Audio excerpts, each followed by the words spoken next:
আজানের সময় মুয়াজ্জিন মাইকে তাসবিহ, দোয়া, নাত, সঙ্গীত, গজল এবং দুরূদ পাঠ করেন। এরপর আজানের তাকবীর বলেন। সাধারণত মাগরিবের আজানে এমনটি শোনা যায়, কোথাও কোথাও ফজরের আজানেও শোনা যায়। এটি একটি নব উদ্ভাবিত নিয়ম। খয়রুল কুরুনের 3 যুগের কোনো যুগে এবং এরপরেও কয়েকশো বছর পর্যন্ত এর কোনো অস্তিত্বই ছিল না। মুসান্নিফ ইবনে আবি শাইবা স্পষ্টভাবে উল্লেখ আছে যে আজান শুরু হলো তাকবীর আল্লাহু আকবারের মাধ্যমে। আজানকে এর মাধ্যমে শুরু করতে হবে, আল্লাহু আকবারের মাধ্যমে শুরু করতে হবে। নবী যুগ থেকে এই পদ্ধতি চলে আসছে। হাদিস শরীফে আজানের জবাব দেওয়া, আজান শেষে দুরূদ পড়া, এরপর দোয়া পড়া, এই 3টি আমলের কথা উল্লেখ আছে। এগুলো ব্যক্তিগত আমল। মুয়াজ্জিনও আজান শেষ করে দুরূদ ও দোয়া পড়বে, তবে একাকী ও নিম্নস্বরে, উচ্চস্বরে নয়, মাইকেও নয়। হাদিস এবং মোতাওয়াসার সুন্নাহ অনুযায়ী আমল ত্যাগ করে এই নব উদ্ভাবিত পদ্ধতি গ্রহণ করা একটি ভুল পদ্ধতি এবং এটি বিদআতের শামিল হবে।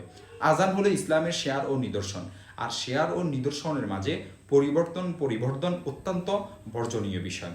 বেরলভী ভাইদের কোনো কোনো এলাকায় দেখা যায় তারা সব আজানে দুরূদ শরীফ পড়ে, সব আজানের পূর্বে দুরূদ পড়ে। তারা এই দুরূদটি পড়ে, আসসালাতু ওয়াসসালামু আলাইকা ইয়া রাসূলুল্লাহ।